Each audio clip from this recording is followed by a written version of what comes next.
Moving now to the clarifications of MP Darrell York. Can the Minister clarify if the civil works permit not being on site or that permit did not cover the full scope of work executed? This is for reference to Ville-Vin. Yes, the permit was not on site, thus a warning was issued. Upon further investigation, it was noted that the ongoing works, despite... Thank you, Minister.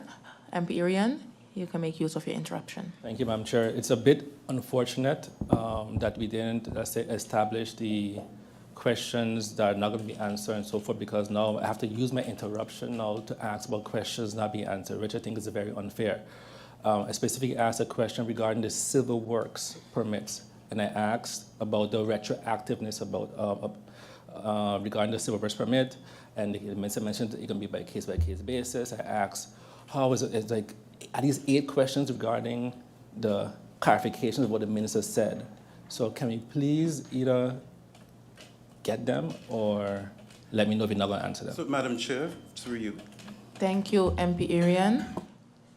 For the sake of efficiency, I would like to propose, as I'm trying to do here, go through all the confirmed clarifications, and we go back to then determining the ones which are going to be open for discussion. Seeing that there is some misunderstanding, what I'm going to decide that we're going to do is, because I do find it unfortunate that if a member thinks that their question is not going to be answered or is not answered, that it will go to the lectern. That's not the idea of the interruptions. So therefore, I will take the decision that you make it clear which questions you weren't going to answer. But I do want to make the remark, seeing that when now it's being proposed by the ministry that those questions are new questions, but when the questions were asked, I didn't get the moment from, okay, this is a new question, so it will be very difficult now to say those were new questions, because I didn't establish that those were new questions in the moments when those questions were posed. So therefore, Minister, if you would need more time, and I will take the blame for that, if it is a new question, but you would have to answer those questions because it wasn't established in the moment. So to go retroactively to decide it was a new question, I cannot do that. So as a chair, I will pay attention more to those matters if it was a new question, but you would have to answer those questions as well. Madam Chair, then I propose we adjourn for 5 minutes, and then we continue this process. We go back up now to MP Irian's clarifications. Does this go into effect moving forward or also retroactively?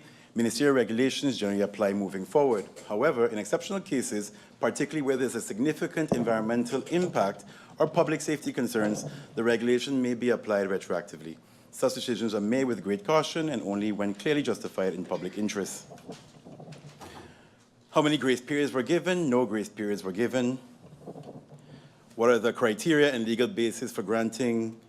Indeed, we answered that question already. So now we go on to the clarifications of MP York. The first clarification, can the minister clarify if it was a civil works permit not being on site or the permit did not cover the full scope of works being executed? In response to the MP's request, the response is both. Upon further investigation, it was noted that the ongoing works, despite having elements of drainage, was being done to improve situation and mitigate runoff that we saw was possibly impacting an internationally protected species, protected by an international treaty, due to the existence of outdated infrastructure. As Minister of Rummy, I must also take actions to mitigate environmental damage and protect and follow international law. And as such, they were allowed to continue to replace existing outdated infrastructure. Clarification 2. What are some of the specifications for a climate assessment? In short, the building ordinance and the existing updated code. This has, of course, been approved by the Council of Ministers and the Council of Advice. In short, some of the things that are included: provisions for higher category hurricanes, resistant buildings to category 5, earthquake and floodings. Additionally, the zoning plan is a map of the flood-prone areas, and in some areas, foundations are required to be higher to accommodate potential flooding with the increased chances of increasing risk of climate change. Long lease. How does the person at home know if Rummy has their request for long lease? How will the public be informed of such? such a request is found by Domain Affairs, when concerning parcel is up for issuance in long lease, this person will of course be contacted by the department. What's currently happening now, I think it's good to mention as well, a number of persons come to me as minister that they have a request for long lease of land. The request is nowhere in the ministry. I tell them submit a copy to again, and then it is basically be booked in. That's also for permits, that's also for general requests. You can resubmit. If you have proof of a letter, you can resubmit it. The same exact procedure applies. When can the National Alliance faction expect a reaction to their question posed to the ministry? I refer to the letter in request made for extension, which gives a date for submission as May 28th. How many employees are working in the permits department? There are 7 civil servants working in the department. What does the minister mean by operational independence? Operational independence refers to the division between the roles of the minister and the ministry, i.e., that means minister is politically responsible, but ministry is responsible for execution, operations. Allow me to give an example of this. MP, through you, Madam Chair, MP Duran alluded to when a permit was published and that as minister, I had the ability to somehow intervene in the publication. That is completely incorrect. MP Duran, his former capacity as minister, signs a permit. This is political. Once signed, I cannot stop the publication permit as this goes back to the ministry for publication, which is operational. Minister, MP Duran would like to make use of his interruption. You have the floor. Thank you. Thank you, Madam Chair. Madam Chair, that is not what I said. I asked a question, when was the permit issued for Villa 20? And I said, according to me, it was issued in 2025. So then the minister had the rights to intervene before issuing it. Say what I say, do not say what I didn't say. And the videos are there. Thank you. Thank you. So I hope that can be corrected and clarified, Madam Chair. Thank you, MP Duran. Could you answer the interruption of MP Duran? Thank you, Madam Chair. As I stated Minister? exactly, as minister, I cannot intervene in an operational matter. That's what's called operational independence. If a minister has signed a permit, not because I disagree or I'm in favor with it, can I then go and change a permit? What happens after I sign a permit? It goes down to operations. Operations publishes it. If I have the power to intervene and change permits, once all considerations are made about the permit, that's intervention. That's not independence of the ministry and the process. So in fact, as I stated, what he's alluding to, Minister MP Duran at his time signed the permit. Once it's signed, it moves out of political hands. It goes to operations. So any allusion that I can stop a permit from being issued is completely incorrect. Minister, before you continue, in regards to the question of MP Duran, that it was signed in 2025, that was a question that he asked. I didn't hear the answer. Yeah. Issued in 2025, my So apologies. we're Is that still correct? on MP York's questions, and I use the example to indicate to him in very clear form what operational dependence means. Okay, so that we still question have will to be get to answered. MP. Yes, Okay, indeed. thank you. Thank you, Madam Chair. Did the minister think about the new acting head when making reference to acts of bribery? Madam Chair, it is not clear what the MP means by if I thought about the new acting head. However, this was to send a clear message to all stakeholders on any side that these practices are illegal. Several persons in this room and across all halls have come and indicated to me instances that they're hearing. The challenge we have is that it's oftentimes very hard to bring forth evidence. It is a clear sign to tell everybody this is not possible anymore. Thank you, Minister. I see that MP York is standing by the lectern. I will give him the opportunity to pose his interruption. Thank you for the opportunity, Madam Chair. But this is exactly what I meant when I said, and the minister alluded to it as well, people come to him with these concerns, but it's for the minister to do his job within his ministry and not to run to the Tribune or run to the media. It's to do his job. Anyone in here, anyone outside can do that. It's for him to do his job and handle his ministry. Because at the end of the day, St. Martin, you're guilty until proven innocent. You didn't call no name. I didn't say the minister called any names, but when you allude to the fact that bribery is happening within the ministry or within the department has 7 people. When those people go on the road and people say, oh, you from permits? Yeah, you are, you just bribed. You're indirectly tarnishing people's name, and he did without any evidence. And if the minister was to investigate and catch whoever he wants to catch, you do not smoke anybody out by going to the media and announcing what you think or what you want to do. You do your job first and you talk about it afterwards. And that is minister decorum and not unbecoming as what he's doing right now. That is what I meant. Thank you, Madam Chair.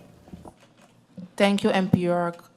Minister, you may continue. Madam Chair, thank you. And as I indicated already in that same press briefing moment, we have already noticed a number of correlations between, as we stated before, delays and questions that are coming. There is a link between a number of different situations, and that was made clear.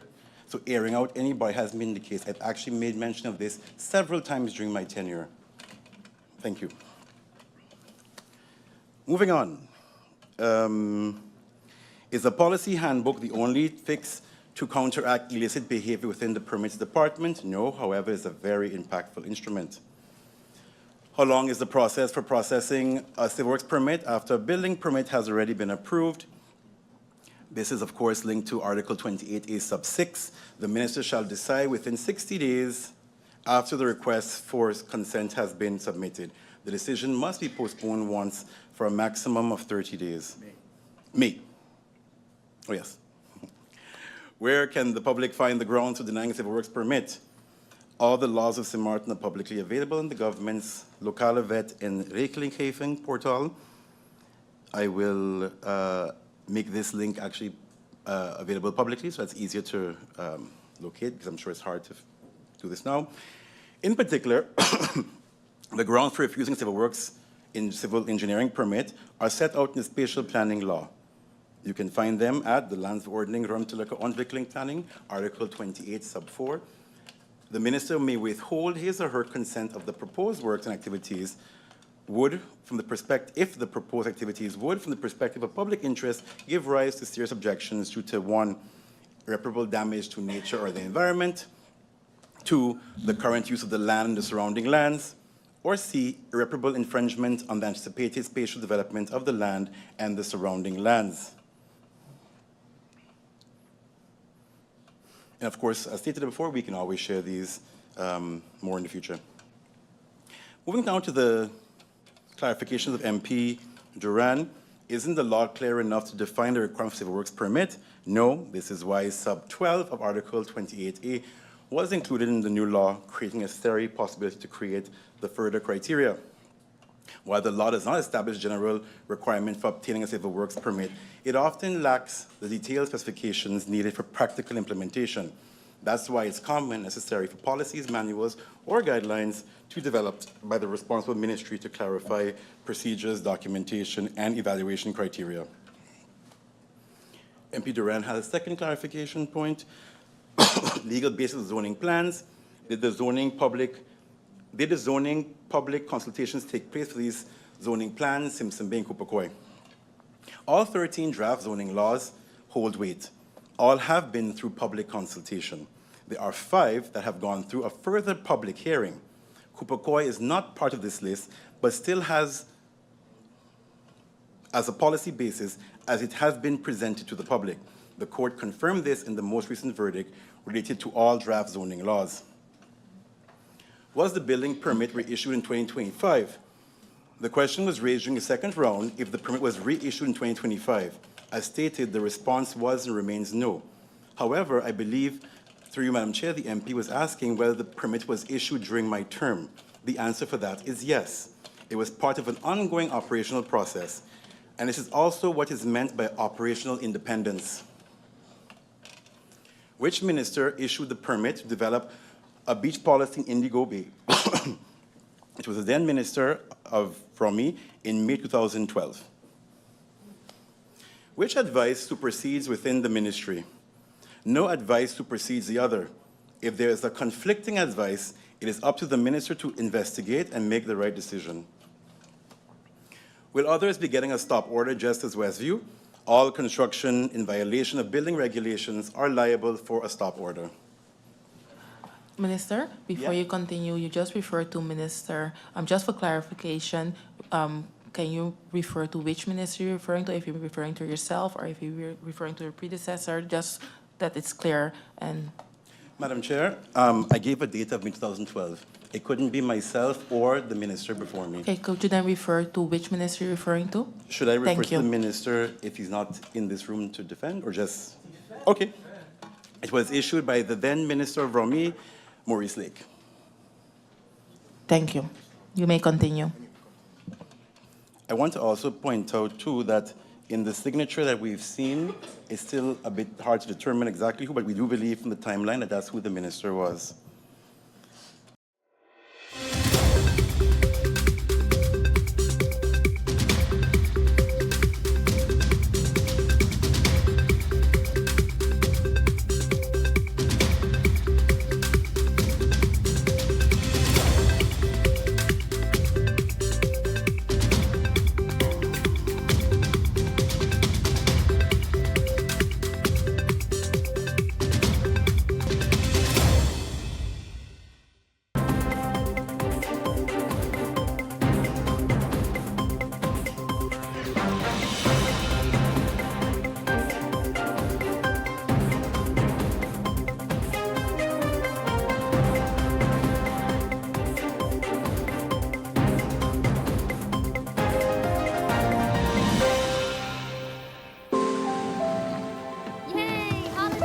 How do ideas become plans? Plans become memories. So you like my new room? And dreams become your life. This is retirement. Do you remember when hope became a house? When that house became a home? Your ideas are everything, and we're here to help make them happen. Your idea of yes, I can happens here.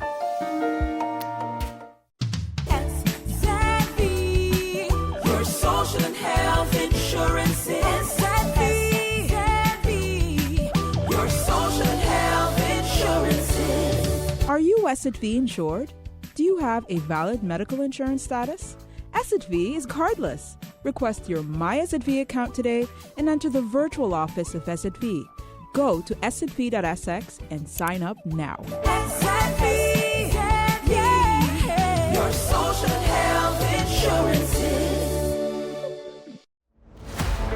24/7 TV programming on www.stmartinmediacenter.com, SXM Daily News, PBS NewsHour, Now You Know, Com programs, documentary, entertainment, sports events, Saturday children's hours, religion programs, and movies.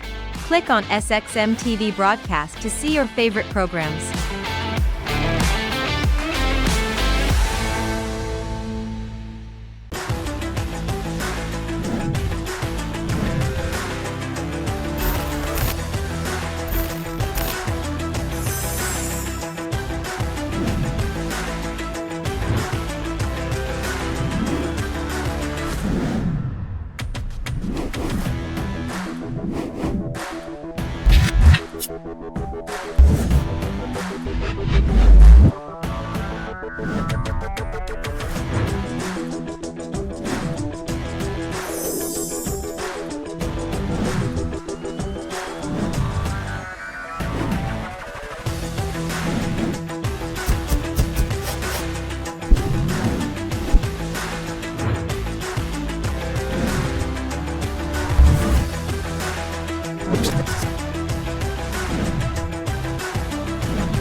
Despite the importance of data, we still face serious gaps.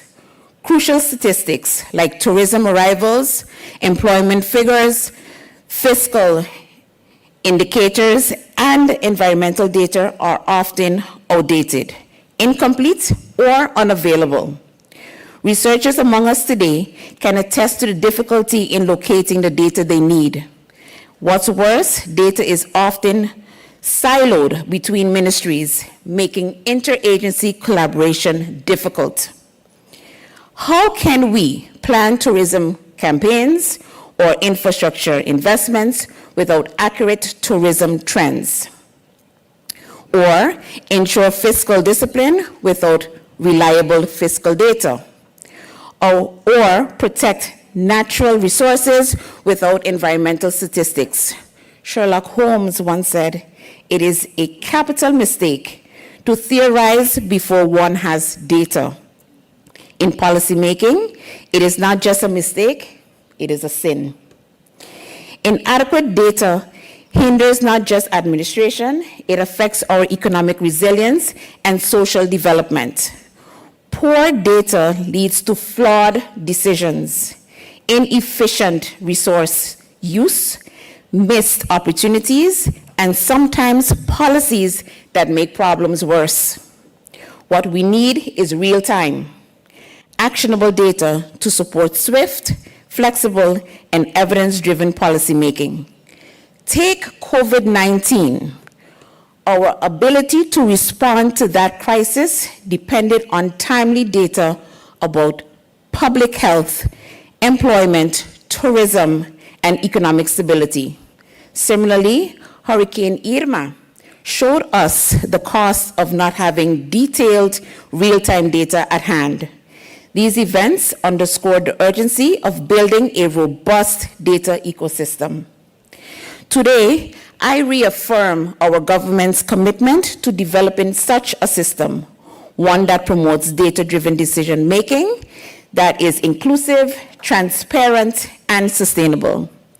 This will require collaboration across ministries, sectors, and society. A revitalized public-private partnership is essential to support investment in data infrastructure, capacity building, and awareness. Our vision includes 5 key objectives. 1, enhancing data collection and management.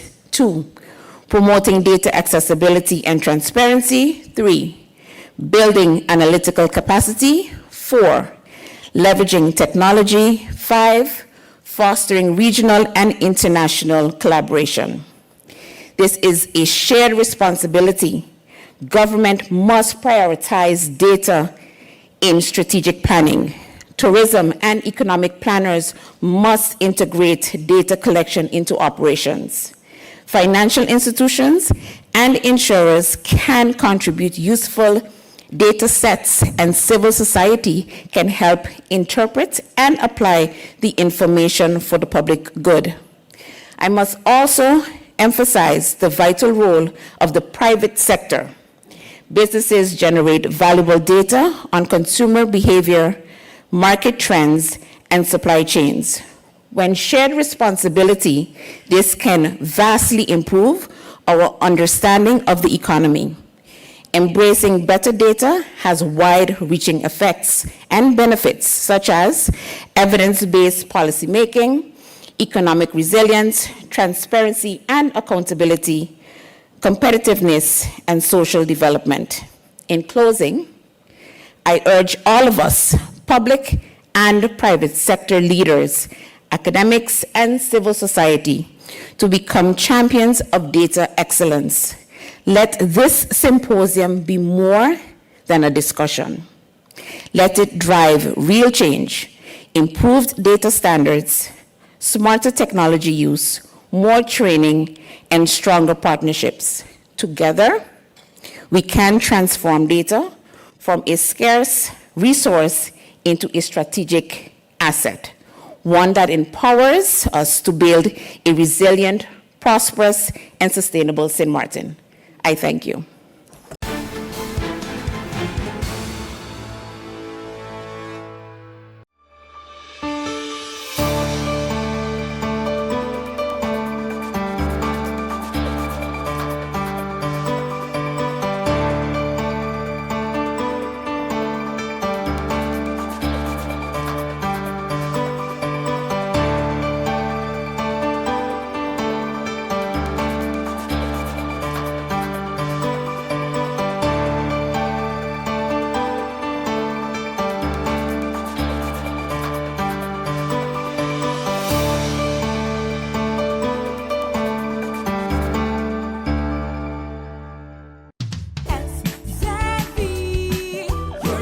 social and health insurance. SXM, your social and health insurance. Are you SXV insured?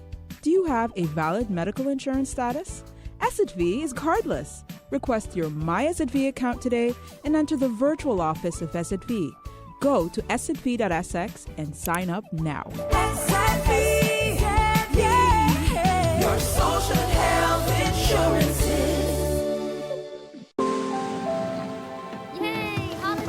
How do ideas become plans?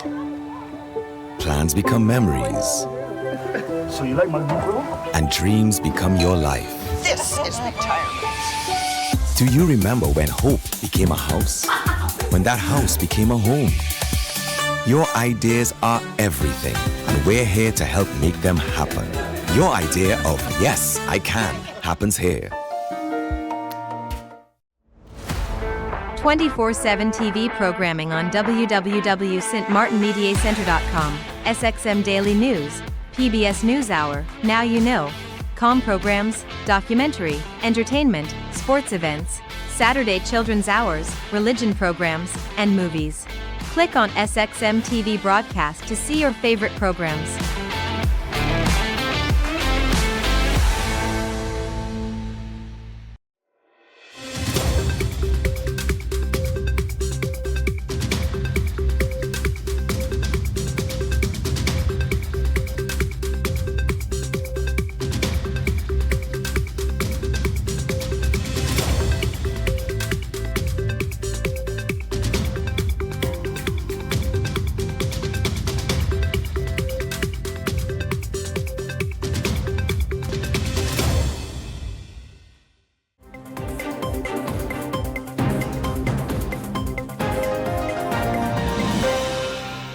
Question number 11. Given the mental health challenges arrived from COVID-19 pandemic, what specific measures have been implemented to address the increased needs for mental health support during and after the crisis? The compounded trauma caused by Hurricane Irma and the COVID-19 pandemic left many individuals facing emotional and psychological strain, compounded by unemployment, lack of access to care, and limited social support. Immediate intervention during the pandemic were limited. To address this, the government is prioritizing two major pillars. One, the finalization of the National Mental Health Strategic Plan. Two, the completion of the new mental health facility founded through the trust fund. These initiatives are aimed at strengthening our mental health infrastructure to meet both short-term and mid-term needs. These include plans to expand community-based services, improve crisis response capacity, and enhance working force development implementation, among other standardized protocols and guidelines, just to mention a few. Question number 12. Can the minister outline the government's long-term vision for mental health care in St. Martin? Are there any new policies or initiatives on the horizon aimed at improving the mental health landscape for residents? The government's long-term vision for mental health care in St. Martin focuses on a person-centered and a community-based approach that promotes prevention, better access, and reduce stigma. We are developing new policies and programs that encourage different sectors to work together, such as healthcare, education, justice, social services, labor, housing, and NGOs. Examples include mental health support in schools and training for teachers, programs to divert people with mental health illness away from the justice system and provide proper care, coordinated help for vulnerable families and support for caregivers, workplace mental health initiative and support for employees, housing programs for those with serious mental health needs, partnership with churches and community leaders to promote understanding and reduce stigma. These efforts aim to improve the overall quality of mental health care and make sure everyone in St. Martin can get the support they need.